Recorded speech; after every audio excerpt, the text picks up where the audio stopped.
Hey YouTube, Untamed here. So I'm back out here at Michael's Toyota of Bellevue here in Washington State.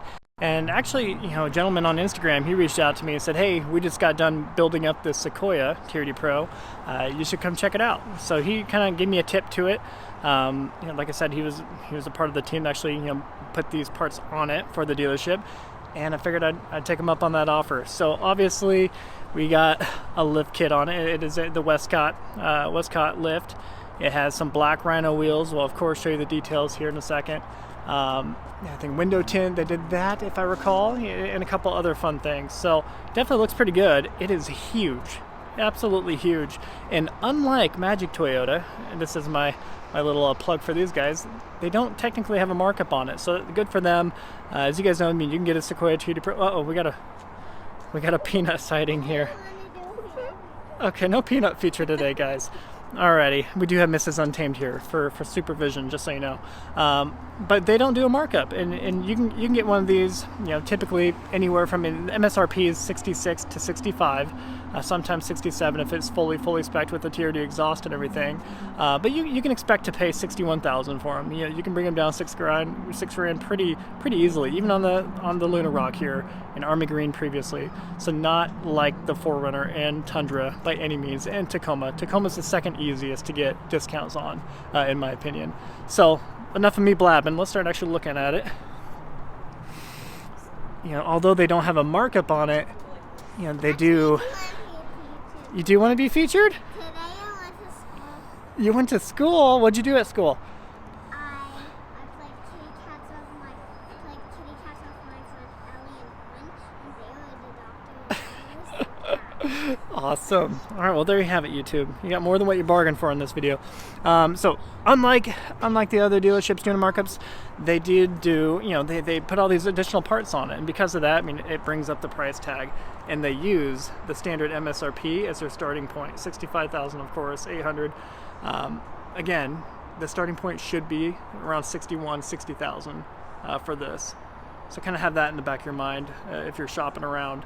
So I mean, realistically, assuming all these, I haven't actually stared at this and tried to do the math in my head, so I don't really know how realistic these price tags are and how much it upped it. So what are we looking at? About a 12,000 gap, between 66 there and 68. Is that worth it?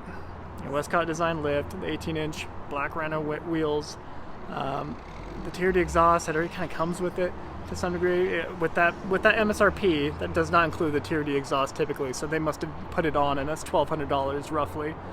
The window tint, dealerships like to say that cost $800 when it really costs $300, right? And you got paint protection. That can be anywhere from $500 to $1,000 depending on how far up they go. With this being a big rig, it might be a little bit more pricey, of course. There's a window sticker, kind of rainy looking, but if anyone wanted to look at that and pause it. But I tell you what, it does look awesome.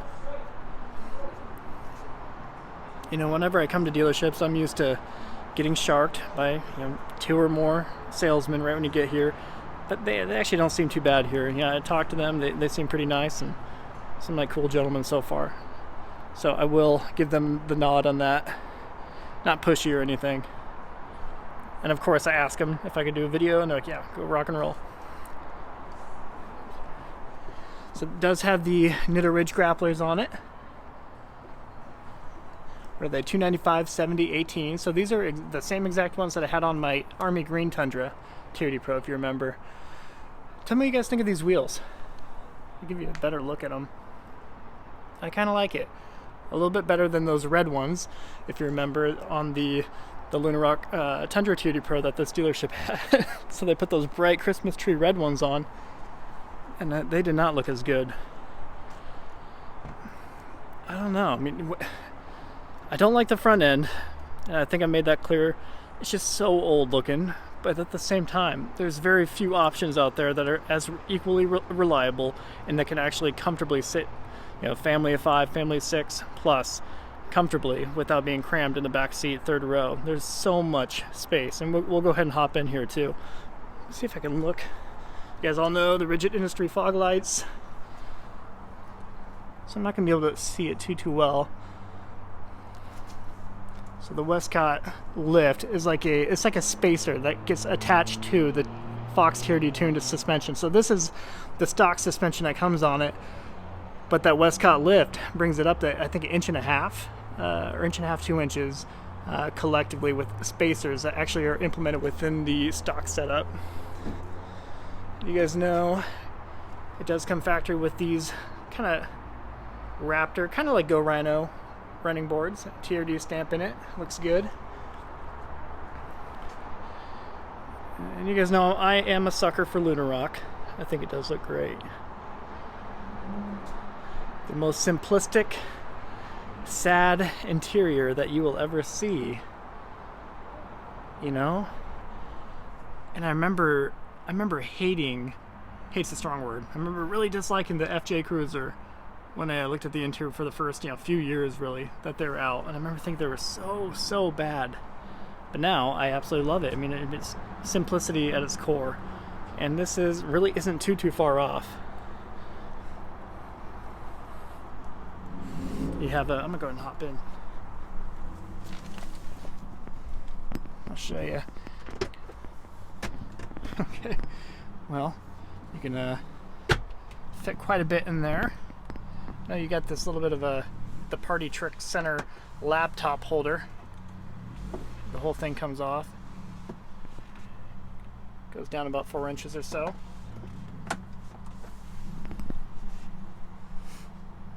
TRD shift knob. So I'm trying to prevent the glare from tagging you guys too hard. But this, I mean, there is something to be said about the simplicity. You can't get this wrong. You just look over here. You don't need it's not much of a distraction while you're driving. There's a ton of goodness there. I do wonder what that does have a sunroof. I do wonder what that next generation Sequoia is going to look like, though. It's going to totally blow this out of the water, I imagine. I'm going to pop in the back seat for fun.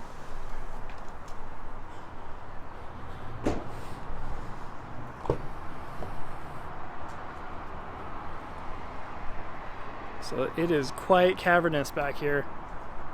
I gotta admit, being about that dad life, I think I appreciate this quite a bit.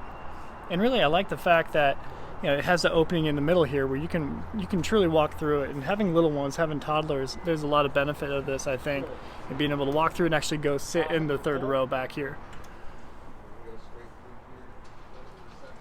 Obviously, this is reclined quite a bit, as you see, so you can reel them back and forth on the rails. You see that. But even that third row has a ton of space back there. Oh, I love it. Dude, get him. Get him. Get him. Aldrin. I was going to my Land Cruiser days of hitting the button there rather than actually holding the latch, the lever, if you will. Okay, I'm telling him. So this looks like you get a little bit of a grab handle there. So what I mean by that is there's no kidding a little handle here where I was originally grabbing right there. So hashtag fail. I do wonder if for some weird reason, just the simplicity and how bubbly this looks back here, these giant tail lights, I wonder if, in years to come, this actually might be a good look. You know how sometimes some things get so old and outdated, new generations come out, the old things begin to look good again. So I kind of wonder if that might be the case.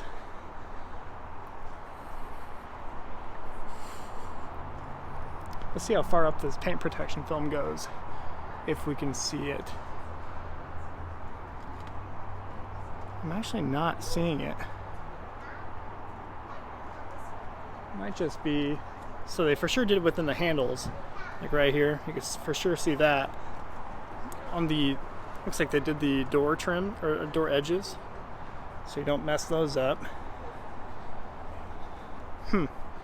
Yeah, they may not actually have it on the whole front end there, or partial. Well, actually, let me show you a little quick side profile here. So I think that's a pretty aggressive look. It's protruding maybe about, 1.5 inches there front and rear, I think that's a pretty solid look. You know, if you can get over just how old and simplistic it is, I think there is a ton to appreciate with this. I mean, you're not going to have issues with it, right? It does have that same 5.7 liter V8 that the Tundra has. It is tried and true at this point, and it's quite the trusted platform. So there is a lot of goodness to it. Again, for myself, it just requires a ton of talking into to get over just how bland parts of it look, right?